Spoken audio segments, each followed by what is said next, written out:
Hello, everyone, and welcome back to Between the Seams with Marty and Mack, brought to you by the Triple Play Fantasy Network. This episode 7, and we are recording again on a Saturday morning. Yes, we Mack, are. how we doing? How is your coffee this morning? Bright and early. Coffee is pretty nice. Still warm. Go. Good. So I'm still waking up. Here we are. Yep. So not to the beginning, like on a down note, but we both had Sandy Alcantara last night against the Dodgers, and he absolutely blew it. Yep. How did it affect you? And if we need to talk about it, this is an open session. Feel free to just, pour it out. I mean, it hurt. It hurt. The only league I have him in is a cutthroat league where if you lose the week, then they get to take a player from you. And so this the only, and I was like, all right, I've never heard of that, but that's I'm in 2 of those. It reminds me of growing up in the 90s, I don't know, Pokemon or Pogs, or you know what I mean? There's a lot on the line there. No, yeah, it's the same. I'm in one that's more advanced where you get to protect a certain amount of players each week, but that goes down as the season goes on. So by the end of it, it's sort of a free-for-all. But in the one I'm in with Sandy, it's just a free-for-all from the get-go. I already lost Fernando Tatis Jr. last week. Yep. And I was real close on pitching cats, and I really needed Sandy. And now I'm probably going to lose. I don't know who I'm going to lose. Yeah. Someone big, probably Trent Grisham or something. Jeez. Well, and for those for you that do not know and didn't watch the Dodgers game last night, so Alcantara went 1.1 innings. He had 3 Ks. He left with a 54 ERA and a 6.75 WHIP. He allowed 8 runs over 7 hits. Also had a couple walks. I also started Luis Castillo. Speaking of 8 runs. I don't know why I keep doing this to myself. So I knew it was in Colorado. Are we done with him? Because, what do you do? You can't drop him, right? Can you? I can't. Yeah. I thought about it in one league that's a points league redraft. Well, I really have thought about it because, Inua's on the wire. There's a bunch of guys on the wire who are just sitting there where I'm like, I really could just stream pitchers for the rest of the year and probably do better or just as well, but I'm in a dynasty, and I can't drop him in the dynasty, but he has single-handedly tanked my season. He's single-handedly lost me all 6 matchups. Absolutely. I have him in a Roto League. It's a 12-team Roto standard league. I am last. I am in 10th of 12, and I am dead last in ERA. Luis Castillo currently has a 7.71 ERA. I don't understand. I've seen some interesting discussions about his pitch mix and everything too, and there's nothing really He's staying away from the changeup more, right? I mean, he didn't have it in Colorado. A little bit. It was fully flat. Yeah, but the interesting thing is his changeup's getting more vertical drop because the spin rate's down on it. So it should be more effective, but it's less for some reason. Yeah. And people haven't really figured that out. I don't really know.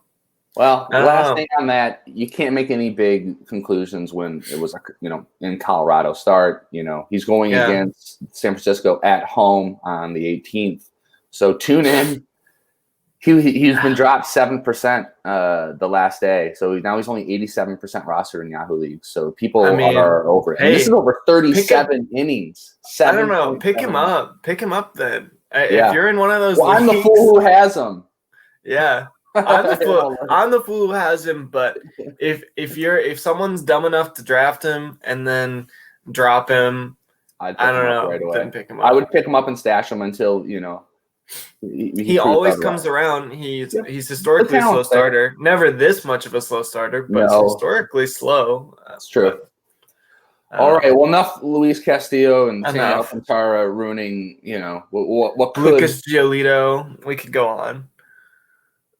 Did you see that both of those home runs that he gave up were sub X200 batting average? I can believe it. I mean, it was against the Royals. They went 340 feet. Both of them were pop-ups. That's bad luck, right? So yeah, all 5 earned runs were on those 2 home runs. He's the only pitcher in the league so far this season to give up 2 home runs with a sub 200 expected batting average, and they both have it on the same day. That's the definition of bad luck. So those of you who have him, just hold on. He is still a top 10 pitcher. I don't know. Anyways. Yeah. Anyway, all right. So let's review our week 6 hitters. I'm gonna start off here with my pick. I think I'm just gonna hop in because it's so bad that I just need to get it off my chest. You know what I mean? So giving me anxiety since I calculated this last night. So Colton Wong, Milwaukee Brewers, 52% rostered. He's as of last night, he was 2 for 12 over the week. Now, since then, since I calculated this last night, when the game was actually last night, he went 2 for 5. All right. So, overall, he's 4 for, 4 for 15. That's not bad. But he has no counting stats. All the way down, not 0. There's no runs, no RBIs, no. I need him to be better. I got him on too many teams. Yeah, I got him on my TGFBI team. He's my middle infielder, and I'll take that. I'm actually leading in batting average in my league, and he's contributing to that. But anyway, hopping to not contributing at all. Hunter Dozier sucks. That's my analysis. Jeez, did you see that blow up with Jose Abreu? No, wait. Yeah, he's hurt. Yeah, no. The one where they ran into each other. I didn't. I saw a screenshot of it, and Jose looked pretty messed up. That's one of the scariest baseball plays I've seen in a long time. Really? He popped the ball up. He popped the ball up right in front of the catcher, and Grandal walked out in front of him. And so he puts his head like you do when you pop up. I mean, I do it I did it last night in slow pitch softball. And you put your head down because you're pissed at yourself. And he started running, and he avoids Grandal. And for some reason, I get that you want to make the play, but Abreu is sprinting up the first baseline to try to get to this pop up. Yeah. That's clearly Grandal's ball, and there's no real fault in it either way. It's just you see the ball and you go for the ball. They're professionals. But Dozier had his head down, and he looks up, and the crown of his helmet hits Jose Abreu in the face as they're both sprinting at each other. So I'm looking at when I saw photos of it yesterday, I briefly looked at it, and now I'm actually I hopped on the website right now. I'm actually watching it. But dude, it looks like a war scene. You've seen the oh my god! Yeah. I just saw it. Live reaction. Oh my god. This doesn't happen in baseball ever. No. They're probably both concussed. Oh my gosh. Dozier would have been called for targeting and ejected in the NFL. That's true. Yeah, it reminds me of hockey when they're just both looking up at the puck or whatever, and they just run into each other, into each other, except no pads and into each other's faces, basically. Oh my god. Well, they almost kissed. That was crazy. Yeah. But yeah, dude, if listeners who haven't seen it, look it up. It's pretty wild. I think they'll both be fine, but the pictures look like there was a war scene. If you just see the photos, he has Abreu's blood and he has the thing over his head. But anyway, yeah, Hunter Dozier. Not a good week. Honestly, and this is serious, it might be okay for him to go on. They're going to put him on the IL for sure, at least 10 days, concussion, whatever. He needs to just chill out because he hasn't got hit since May 5th, and that is over 8, 16, 9, 21, 20, 30 at-bats. His last 30 at-bats, he doesn't have a hit. So, Hunter Dozier, enjoy the IL. You need it more than ever.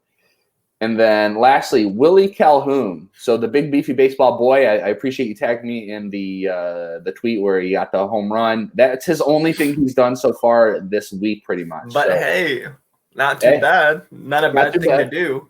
No. You're only going to do one. If he's going to do something, let's see what he did last night. He went 0 for 4. So, Willie Calhoun hasn't really worked out. He's 1 for 12, but like we said, with one, it's a solo home run, which is the story of baseball this year. I think it's just solo home runs and strikeouts. It's getting worse, man. But anyway, hop into my hitters were horrible. That's my review. You'll see them on the spreadsheet. Mac, what do you got? Tell me week 6 hitters. We've seen better days. Not the best, not the worst. Pitchers were good this week. We'll get into that. But Tyler O'Neill went 4 for 16. He had 3 home runs and 6 RBIs. Woo. So I'm not mad about Tyler. Tyler's still, and that's what, as advertised, he's not going to have a good batting average, but he's going to give you some pop. Yeah. He didn't serve up any combo meals this week, which is kind of sad. Because, he's got the speed to do it, and he's done it a couple times already. But yeah, they're batting him in the 7th position, I'm seeing. Batting it's not going to help his steals, right? No. Is Bader in the first? Let me see. In one slot? I'll look that up 1 second. Yeah, you got to be pretty I typed in Hader because I think I don't have Josh Hader on any team. Just want Josh Hader. I'd need him on everything. So, yeah, he's Bader's been 8. Oh, 8. Yeah, I don't know. That's weird. I don't really understand. I mean, it is what it is. St. Louis is just going to do what they're going to do. The second baseman just get hurt? De Jong? Yeah. So isn't that could that shift some batting order? Because he usually bats 5th. So we'll see. We'll see. But Bader's looking pretty good, too. He was on Jeff Zimmerman's week 6 waiver wire pickups. He's made some changes recently. So was Josh Harrison, though, who was one of my picks as well. Josh Harrison went 4 for 19. He had 1 run and 1 RBI. So, fine. Yeah.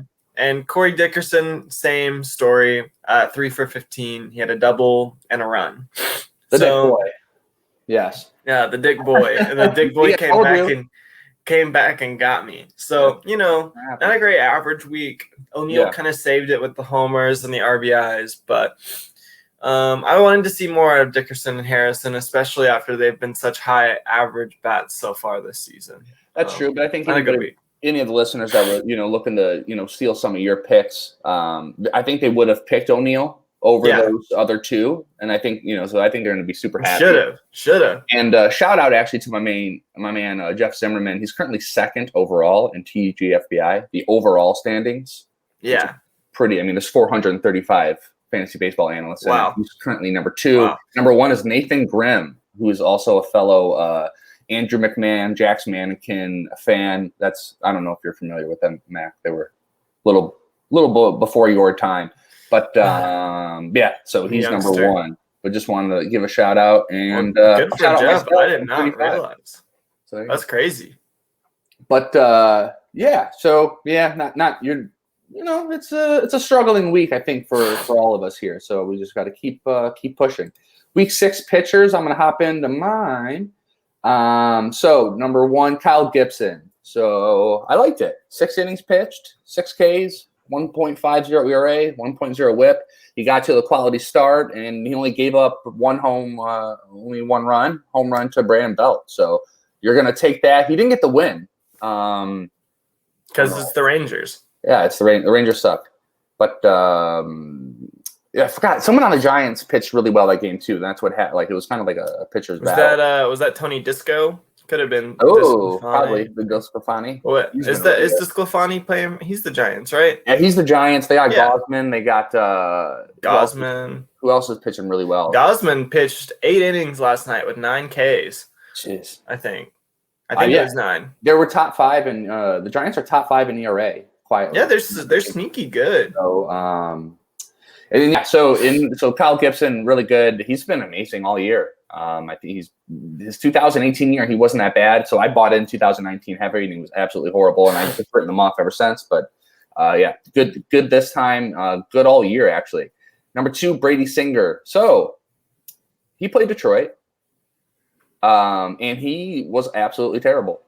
So he left with a 10.80 ERA and a 2.70 WHIP, and he only had 4 Ks. So it's what we in the business call a blow up. I think he went about 2.1 innings, something like that. Not great. Yes. And especially when, you're going against the Tigers, you obviously don't expect it to be that bad. But 3.1 innings, just didn't have it. He was charged with 4 runs. Wasn't good. So, and then lastly, speaking of overachieving Giants pitchers, I went to Aaron Sanchez, and he's on the 10-day IL with right bicep tightness. He will not be playing this week. So I only had 2 pitchers go. One did well, one did really bad. It is what it is. How'd we do? Pretty well. Actually, over the last 2 weeks, I've kind of flip-flopped, and my pitchers have been really solid, and my hitters have been just okay after a season long of having bad. But I think that's just lineup starting to stabilize, and streaming pitchers is becoming easier. Yeah. And hitters are also starting to stabilize, which means they're not going to be on the waiver wire as much anymore. So that. And briefly, I wanted to ask you this because I don't get to talk to too many people about baseball, face to face like this. How do you feel about the ball? Do you feel like it's making pitchers too good and batters? There's a lot of home runs, but there's nothing in between. So yeah, I think that more data still.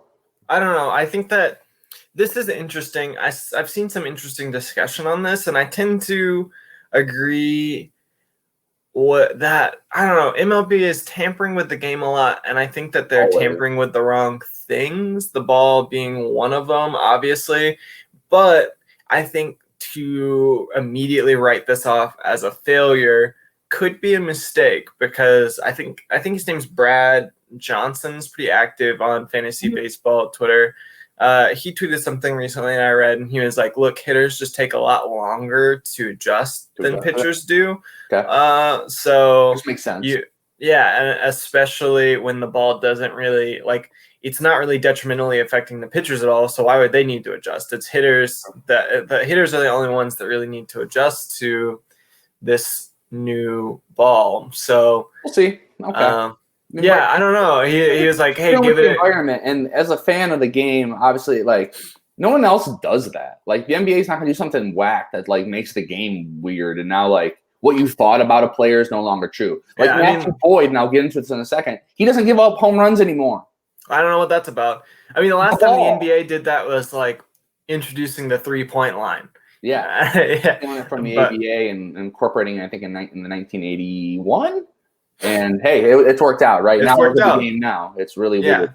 But I don't know. I think you got to give it a little bit more time to pass judgment. Everyone's quick to get their sound bites on Twitter and just be of course, this thing, pass judgment and get their retweets and likes. But I think you're gonna need a little bit more time. Last thing I'll just say on that quickly. There was a really cool article talking about how only thing Major League Baseball does is try to improve the game on television. This is true. And not anyone who's actually at the game. So the periphery, the stealing, the moving, all those different parts of baseball that, I think we love. I love seeing a ball hit to the gap. First and second, ball to the gap. Let's go. This is awesome. I like a good pickoff play. Pickoff plays. Yeah. Yeah. I like to boo a guy if he's picked off 3 times. I mean, that's fun. Yeah, it's fun if he throws the ball over, just the quirkiness of baseball. And it's I wish I would have wrote it down. But it's a very good article talking about how they're only trying to improve the game from a television standpoint and not actually. Which is true. Game itself, which is classic Major League Baseball. So. All right, pitchers. Yeah. Sorry, I never even got there. So number 1, this was a real good week. Adbert Alzolay. He has not pitched his second start yet. That is happening, I think, tomorrow. But in his first start, he 6 innings pitched, 3 earned runs, quality start, 6 strikeouts, no walks, 5 hits. That's a 4.50 ERA and a 0.83 WHIP. It's a quality start, though. He didn't get the win on that one, but I am not mad about that. And honestly, so if you guys don't follow Carlos Marcano, he's a pitcher list guy. He writes for a couple different websites, and he has fantastic. He's so great, and he has fantastic metrics for things. And he has a metric right now called specs, where he's combining multiple different metrics, and I can't remember exactly all of them. It's K minus walk percentage, very intricate, and PCRA. It's a big combination of those 3. Yep. 3 or 4 pitching metrics, and it's really cool. And Corbin Burns and Jacob deGrom top it, so it's legit. And Alzolay is sitting number 21 or 22, up beside John Means and Danny Duffy and a couple other guys. So I like his stuff. I think I don't know. I usually give pitchers to like 25 or 26 to figure it out.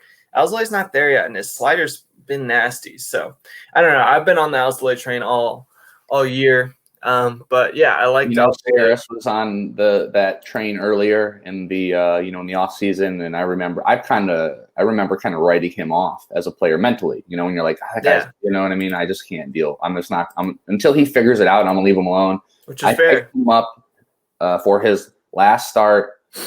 He looks good. 6 innings, over 6 innings, 6 Ks in 6 innings. Got you the quality start. I mean, it's all you can ask for with a streaming option. Yep. I mean, it was against Cleveland, Yeah. But, his stuff's there. The Cubs need him right now. So there wasn't. I think he was the 5th starter coming in, 5th or 6th starter coming into the year. But now it looks like he's settling in. He's going against Washington at home. That'll be his next start. And I liked what I've seen as well from him. Yep. And then Alex Wood. Speaking of dirty sliders, 7 inning pitched. 1 earned run, quality start, win, 7 strikeouts. He did have 3 walks, which hurt him a little bit. He might have gone longer. 4 hits. That's a 1.29 ERA and a 1 WHIP. And I'm not mad about that at all. That's going to help you every time. That's but great. The crowning jewel of the streaming picks, Mr. Bumgarner. The bum. Over his last 5 starts, he's been insane. This is his best 5-start stretch of his career, which is crazy. I saw something that his whip right now is lower than any left-hand pitcher in the National League since like the 70s, like this 5-game stretch. That is absolutely amazing. His velocity's up. I mean, don't call it a comeback. 7 innings pitched, no earned runs, 9 strikeouts, 4 hits. That's a 0 ERA for those of you keeping track at home, and a 0.57 WHIP. So there it is. That was a pretty good week for me. I was happy about that. Yep. Alrighty. Well, hey, that's wrapping up our week 6 pitchers and hitters. Now we're going to move on to week 7. And actually, you know what? I might change it up to move it up to week 8 so it's like everyone else's, because technically it is the week 8 season. But if you play in any type of head-to-head league or anything like that, and which I think most listeners do at some point, they're technically on week 7 or next week 7. I just, I say we stick with what it is. Never mind. No, because we're using the dates. So we're using the dates to justify. True. So that's true. Yep. So to clarify that, week 7's May 17th through May 23rd. We're moving through May, man. There we are. Through. All right. So I'm going to start off with my week 7 hitters. I went with 3 vets where I feel comfortable with, especially streaming. I just like, you get the nice old guy who's been there a million times, as we talked before. So we'll start with Andrew McCutchen, who's rostered in 64% of leagues currently. He has 6 games next week, 3 against the Marlins and 3 against the Rays. And he's back to being what you drafted him for. I think in most TGFBI leagues, he was going somewhere around the 10th round. And this is what you expected. So his last 15 games, he's slashing 315, 415, and 593. Over that time, he's got 4 home runs, 9 RBIs, and 11 runs. So he's at the top of that Phillies order, which is pretty stacked. So, I cut him personally in a couple 10 and 12 team leagues at the beginning of the year. I confessed to him. We broke it down. I bought him dinner. We're back on, we're good now. You're good now. So you're back together? We're back together. Everything's okay. He forgave me. It's beautiful. How can you not be romantic about baseball? Especially Andrew McCutchen. He is everything that baseball needs in so many different ways. Andrew McCutchen is my number 1 dude. Number 2, Robbie Grossman. So, Detroit Tiger here. 30% rostered. We're still on the Grossman train. I think it's like 4 out of the 7 weeks. It's because he's not being picked up. And you know what? At the beginning of the year, it was more because I was more optimism. And then he went through that lull where I was like, Grossman sucks. And then now, the last couple weeks, he's been beyond good. And here's the biggest part why I think listeners need to get him, especially in a Roto League. He has 3 steals over his last 2 weeks. Yeah. So 2 home runs, 11 RBIs. He's hitting the top of a bad batting order, but he's always there. 415 OBP God as always. So 8 runs. He's got 6 games next week, 3 against the Mariners, 3 against Kansas City. So nothing too crazy that stands out there. And number 3, Kyle Schwarber, who on Twitter I've already said I have officially moved on. That was May 7th. It's currently May 15th, and I'm back, baby. I don't learn. He's got outfield eligibility in most spots. 49% rostered. 7 games next week. 4 versus the Cubs at Wrigley. If the wind's blowing out, it's going to be a bomb show. 3 against the at home against the Orioles, who pitching staff outside of Means is nothing to look at. So last 2 weeks, he's 10 for 40, so that's 250 batting average. He's got 3 home runs, which is why you drafted him. 9 RBIs. He's got an OBP of 400. He's slugging 525. He's back, baby. Speaking of those types, I was looking. I didn't end up putting him on my list because I don't remember why. But Jock Peterson, I think, is hitting like 450 over since the beginning of May. Yep. I was looking at Fangraphs splits, so that was a surprise to see. I didn't realize he'd been hot. I dropped him in literally every team I had him on. So ever since pretty much he was in LA and he hit that home run where he thought he got the walk off. I'm sure you saw. Yeah. He was like, oh my! I was watching that live. It was absolutely hilarious. But ever since then, dude, I think it kind of like got him going. His next game after that, he went 3 for 4. Listen to it. This is his last 4 games: 3 for 4, 2 for 5, 3 for 5, 3 for 4. Yeah. The counting stats aren't really there, oddly enough. But then again, it's the Cubs, and he's hitting at the back of that order. I mean, he's hitting, 8th. He let off a couple days. I know he was leading off until recently. That's weird. He let off for 6 straight games, and then they batted him 8th. And now he's 6th. Maybe it was a splits thing because, he's not very good against lefties. Maybe. Oh, and they went into – here's what it was. Those were all games in the National League. Now he went against Cleveland, then Detroit. So it was interleague stuff, moving stuff around with the DH. But yeah, Josh. And I want to give a shout out here to my man, Andrew Vaughn. I've confessed my love to him on Twitter. 32% rostered. The rookie, he's got to give a guy a couple weeks. Give him a month. Give him 2 months. He's at first base eligibility, outfield eligibility. He's 2 home runs in his last 2 weeks. He's figuring it out. And with Chicago, I picked him up this morning. You did? Yep. There we go. He had a golden sombrero and a home run last night. That's quite the feat. That is 1 for 5 with a home run and 4 Ks. That's his OBP is still good though, but yeah. Hey, that's modern baseball for you. That's where it's at. But yeah, those are my 3 again: Andrew McCutchen, Robbie Grossman, Kyle Schwarber, and Andrew Vaughn in your leagues. If he's still there, especially a 12 team or anything bigger than that, you have to pick him back up. Mac, who do you got for week 7 hitters? All right, so I got, first of all, shallow league, Dylan Moore. Dylan Moore has 6 games, 3 against Detroit this week. He's been hitting well over his last 50 plate appearances or so. If you look at his rolling WOBA on Savant, he's kind of spiked back up. Yep. He was really bad up until recently. He's got a 174 average. But Dylan Moore is not really. He's never going to give you a crazy average. No one in the game missed it. Beginning of the year, he was brutal, horrible, and he's really picked it up the last 2 or 3. Yeah, but he's 57% rostered, and despite his 174 average, he has 4 home runs and 7 stolen bases this year already. So you're going to be hard pressed to find a better power speed option on your waiver wire. And the eligibility. If you play everywhere. Base, third base, shortstop, outfield. So, if he's available in your league and you need a guy for steals, you need a stream for steals. Which you do. All the time. And, he's got 7 steals and his on-base percentage is like 273 or something this season. It's just horrible. 278. Yeah, I remember I was looking at it this morning. So the fact that he's been able to steal 7 bases while being only on base 27% of the time is pretty crazy. Because Gleyber Torres got COVID-19. Hopefully he'll be okay. But so I didn't have anybody in my slot. I had nobody at second base. I looked to the roster and Dylan Moore's on the waiver wire. I was like, scoop, grab him. Scoop him. Yep. Another guy, slightly more shallow, 47% rostered, slightly less shallow, is Miguel Rojas. My man Miguel, actually got a trade offer for him this week.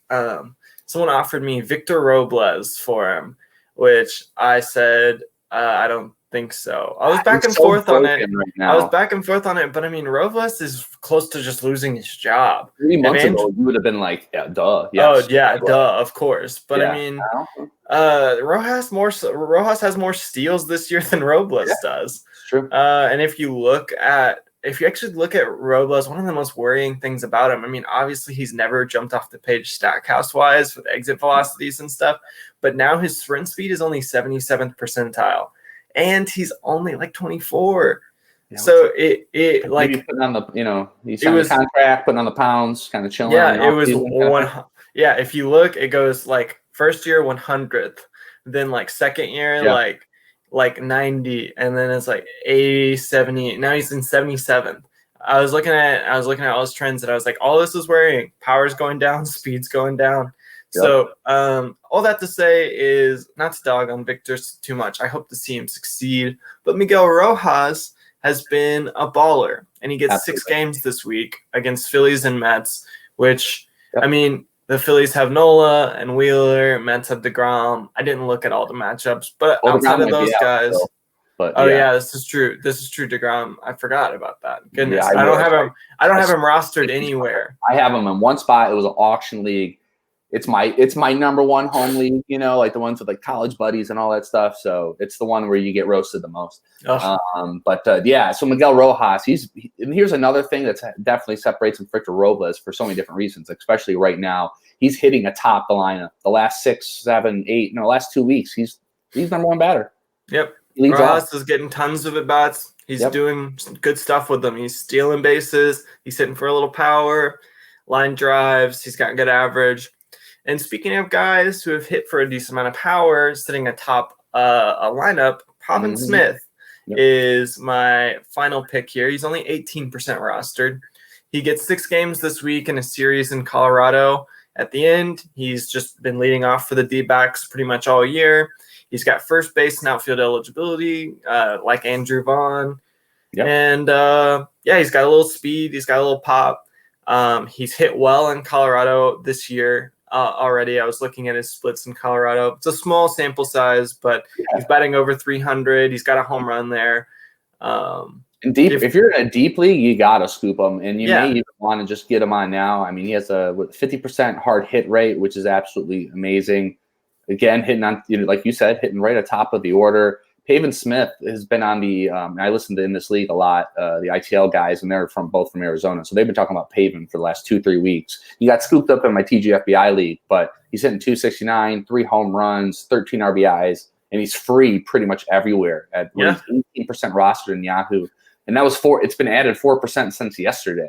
So get him if you have the option for any of those Diamondback guys, I mean, Rojas is, I think, 72% rostered, but he's got 3 home runs in Colorado. David Peralta. A lot of those guys have been sneaky good ads for. It was like the Orioles last year and the year before. No one realized what these guys are doing because the team is garbage, and it doesn't. We don't care. Yeah, it's no difference to me. I don't even know the standings half the time. But David Peralta actually, this is more than I thought. He's 63% rostered, and that's dropped 6% over the last 2 days. So, but he went 2 for 3 last night. So for all you 6%ers, sorry about that. All right, pitchers, onward. Let's do it. So I'm looking at my week 7 pitchers. We're going to do Matthew Boyd versus the Royals. So I don't want him to do this. Boyd was completely off my list. I was, he's one of those people I was just absolutely done with. And then this new ball, I really do feel like it's making pitchers that give up home runs a little bit more of a chance. Pivetta. Did you see he's 10 starts without a loss? Well, 197 ERA, 7-0. I set him on my bench yesterday. I was like, no way, I'm gonna throw him out there against the Angels. Yeah. And Ohtani did take him deep over the Green Monster, opposite field on a curveball. If I have an opportunity, I'm not going to miss a Shohei Ohtani start. Never. There's Trout there when Rendon's going to come back. It's so much fun. My God, I wish they would invest in pitching. Just one. Jeez, but Ohtani looked like a slap hitter, like a softball slap hitter, and you put a ball 300 threw the head at it. And I don't even understand how that. It looked like magic to me. It looks like he just like. I don't even understand. Well, I can't even comprehend sometimes. Like when he hits a ball there, I'll be like, oh, that's a pop-up. And then it goes like 400 feet. Yep, I know. He's incredible. And Hunter Renfroe went 2 for 3, and I have him in my TGFBI league. He hit a home run. A home run. Let's Very go. nice. So, let's go. Yeah. So Matthew Boyd. Right, it's Matthew Boyd. Yeah, he's it's Matthew Boyd, but it's the new Matthew Boyd. So his last with no strikeouts, but no home runs. I know his Ks are gone. Whatever, 1.94 ERA over 41 innings. So keep doing what you're doing. But he's going against the Royals, and that's what it comes down to. The Royals aren't that good. Matthew Boyd, he's basically, he's 64% rostered, so you'll kind of have to, you won't be there in all your leagues, but definitely your standard ones. And then this one's more exciting, Logan Gilbert, baby. So he's going against the Tigers, so a nice little flip. If you notice, it's a heavy Tigers game. I didn't even realize I did this, but the Tigers are terrible. Logan, I watched it. I don't know if you had a chance to see his first start, but you throw a fastball down the middle to Franmil Reyes and Jose Ramirez. That's exactly what they're going to do. But outside of that, he looked pretty good, against the Indians. I think he had 5 Ks over 4 innings going against the Tigers. I don't think the Tigers are going to do too much. Do you have anything on Logan Gilbert? I always like to hear how you feel about the new pitchers. I like him. He left a lot of breaking pitches up, but I think you can probably just say that's nerves in his first start. Yep. I'll be interested to see how far they stretch him out. Yeah, he did look nervous. He also didn't look like what I thought he looked like, which I don't know why. I don't mean that, we're all about positivity and we uplift people and we don't ever, we don't. No, yeah. He is honestly, and I was actually watching this with my partner. He's one of the ugliest people I've ever seen in my entire life. Hopefully Logan Gilbert doesn't see this. I can almost guarantee you he will not. But honestly, I don't know. There's something. But that's being 6'6" does help it a little bit. I don't know. We were talking about it in one of my Discord chats, and someone said he looked like a sort of a weird looking Maggie Gyllenhaal, like a tall Maggie Gyllenhaal. And that one really got him. That one really struck me. Worse than me saying he looked like the Grinch. Honestly. I don't know. Logan, I'm so sorry. You pitched so well. And honestly, you got good hair. He's got hair. He looks, he looks like he's kind of mean, which is, I just like that vibe. But so 3 pitch mix. He threw the 4-seam fastball 60% of the time, the slider 23% of the time. We'll need to see the curveball more. He only threw it 11 times, but you don't see too often a rookie going to his 3rd pitch in his first start. So, it's the Detroit Tigers. That's what it really comes down to. Yep. They're the bottom 5 in every hitting category you could possibly be in. And if you actually see the roster on a day in, day out basis, it's quadruple A at best. And then number 3 is going to be Rich Hill. So the renaissance of Rich Hill. He's 41. He was absolutely horrible at the beginning of the year. We all questioned his role in Tampa Bay. And he's kind of the last 2 starts. He's just kind of answered a lot of questions for me. 2 back-to-back quality starts, 13 Ks over his last 13 innings. He's going against Baltimore. Baltimore's not too good. It's at Baltimore, so that gives me a little bit of a hesitancy. But I think he's going to be in line for a win. I think he'll go 5-6 innings. He's got a 4.26 ERA, which is bloated because at the beginning was when he was doing his worst. But yeah, I think Hill's back on track, and I've always been a big fan of him. So he carved up the Yankees. He did 9 Ks over 6.2 innings. He looked really good. He had a season high 19 swinging strikes, and then finished with 38% CSW, which is pretty good. So he'll be. It's a road matchup. In Baltimore, that's my only. Anything off the bat hard could go out, but I think he'll be fine. Mac, what do you got? All right. Well, I was just looking at it. I realized that we both had Rich Hill on there. So maybe we both are in on the Rich Hill train. I have more to say about that. I put him down as Dick Mountain though, which might I didn't see it. Yeah, which might be why we have the repeat. So, oh god, listeners, you can't see our show notes, but it literally says Dick Mountain 12% rostered, and then now his name is Dick Mountain, and I don't know, and I got to hear why though. That's what Pitching Ninja always calls him. That's always Rich Hill, Dick Hill Mountain. Yep, Dick Mountain. Yeah. He's got a wicked curveball. That he made somebody really upset, or he cost somebody a fantasy something, because that's like usually if it's not a very nice nickname, like, oh, I was up by blah blah blah, and this idiot did this, Yeah, so I love those stories because that's how I get my anger out. So go ahead. Yeah, well, we'll talk about Rich in a minute, but first we'll go Kikuchi. We've talked about Kikuchi a lot. You say it's going to be up and down, but he's probably getting Detroit this week. That's who his probable start is. And Detroit's an interesting team because they have a 240 WOBA against left-handed pitchers, which is bottom of the league by 20 points. But they have a 297 WOBA against right-handed pitchers, which is middling. Mm-hmm. It's a pretty big difference there. And Kikuchi is left-handed. So I like that matchup a lot. He also gets San Diego, who surprisingly is a lot worse against left-handed pitchers than they are right-handed pitchers. They're sort of like middle to bottom of the pack. They got a 290 WOBA against left-handed pitchers. So if you don't want to pick them up, I don't know if in weekly leagues, San Diego's hard because Kikuchi can blow up on you. I'm saying throw him out there for Detroit in daily leagues, and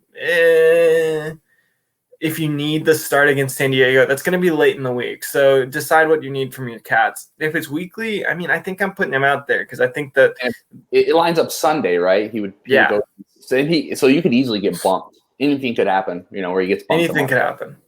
The other one that I have, so this is actually a lefty slate for me. I have 3 lefties on my slate. So here's Tyler Anderson is supposed to get Atlanta later on this week. He's 37% rostered. I've been on the Anderson train already this year. Atlanta has been the second worst team in the league, only in front of Detroit against left-handed pitchers.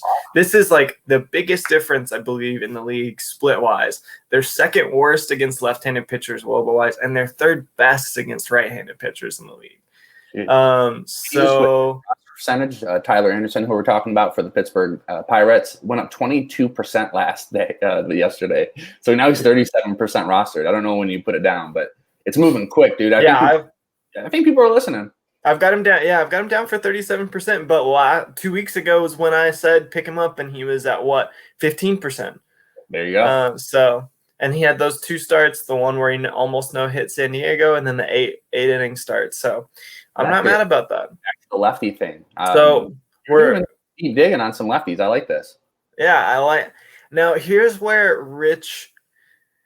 I'm not sure. He's my third streaming option for me. I like what he did against the Yankees, but Baltimore is significantly better against lefties than they are righties. Okay. So I like him against Baltimore because Baltimore is just not a very good offense in general. But guys like Cedric Mullins is leading off, and he is hitting lefty. He's weird. He's like a reverse splits guy. He's hitting lefties better than he is righties, and he's a left-hander. But a big part of his breakout, people are attributing it to the fact that he stopped switch hitting. He was switch hitting up until this year, and he just has stuck to the left side of the plate. And he just seems to see the ball better from the left side. But, I mean, they've got a couple guys who hit lefties. That was like the craziest thing I've ever seen. What was? Mullins, his pop-up triple. His pop-up triple? Yeah, dude's got – I love Mullins. I have him in a 20 team, and he's been carrying that 20 team. I would say, you look like a genius. Yeah, he's a Roto Cats just stud right now. I mean, but so that's very interesting about the lefties. Baltimore actually favors. They're actually good against lefties. So okay, good to know. I didn't know. Yeah, I've been looking at the splits all morning just to try to. I don't know. I've been trying different strategies. Morning. I mean, what else are you gonna do on strategy? Plus, I don't know. I've been I've been trying to figure out better ways to get streaming options. I'd love to create like a document like some guys have that like helps weigh out all these things. I think John Anderson is the guy who does like these really great Excel sheets that show you like what are good for DFS slates and stuff. Or Ryan Bloomfield with Bloom Boards is another guy who has that stuff. So I'd love to be able to build stuff out like that. But right now I'm just stuck in looking at splits on Fangraphs. But all that said, if you need another guy aside from Rich Hill and you're not super confident in it, I think Wainwright against the Cubs isn't a bad play. I love this. We got to see like the average age of our streamers. Yeah, probably like 36. Gotta be. But Gilbert and Kikuchi got to be bringing it down. True, Kikuchi's like 29, I think. God, it seems like he'd be older. I don't know why. I would have guessed 32, but yeah, Wainwright. I mean, over the whole year, over 42 innings pitched, he's got 3.80 ERA. He's doing it again. He's surprising. I don't know. I didn't want to say surprising, but he's doing his thing. It's pretty amazing. Just keep doing the thing. So, I don't know. Rich Hill is my guy who I have on the edge because Baltimore is not a good offense, generally speaking, and he did carve up the Yankees. But if you're not confident in him because of the splits matchup, then I think Wainwright is not a bad play there, especially if we don't want to double up. So true. Yeah. Well, he goes against San Diego tonight, so we'll see how that goes. But the one you're eyeing is actually against the Cubs, which I really like that. Cubs at home. Yep. That'll be good. Yep. So officially Kikuchi, Anderson, Wainwright, and Dick Mountain's on the Dick Mountain's got both of our stamps of approval. Yep. But very small stamp. And it's like almost you'd have to zoom in with a microscope on it. But awesome. All right. Well, hey, that will do it for the what is this week? What are we? Week 7? Week 7. 7th episode. Mac, again, we did it. Congratulations. By Jove, we've done it. What are we doing this? Real quick, what are we doing this weekend? Give me a minute of what you got the whole thing, the weekend in front of you. What are we doing? Something fun? Let's see. What am I doing? I'm going to my grandparents' house to see my uncle who lives in Mississippi today. Gonna go to the park, I think, before that, and a little bit, maybe play a little one-on-one spike ball with my lady. There we go. But that's about it. It's gonna be a good weekend. What you got going on? Man, it's action packed. The second we leave here, we're gonna go get our new car. We're getting a Jeep Renegade. We're excited for that. We're moving to our house next week. This time next week, Saturday we're getting the U-Haul and all this. So new car, new house, dude. Things are moving. I'm gonna have a cooler background eventually. We'll make it like Heck yeah! No, I'm the same way. I moved July 1st, so cool. Yep. We'll be right one right after the other. There we go. And so, and to everybody else, hope you guys have a great weekend. Enjoy. Great week. You can find us on Twitter in our usual places. If you're watching, where you at on Twitter? J. Christian Mack. That's where you'll find me. I'm still tweeting about games. I've not been pumping out as much fantasy content as I wanted to, but there's 5 months of the season roughly left. Just a regular season. We got left. So you got to pace yourself. And I think a lot of writers and stuff actually do get burned out the first couple months, and then so as they're kind of getting tired, you can just sneak in there. Just sneak right in. I haven't done anything all year, but here I am. But all right, we'll let everybody go here. Thanks again for tuning in to the Marty and Mack Show, brought to you by the Triple Play Fantasy Network. Again, you can always find me at Marty_Tallman. And have a good rest of your weekend, guys. Bye-bye. Signing off.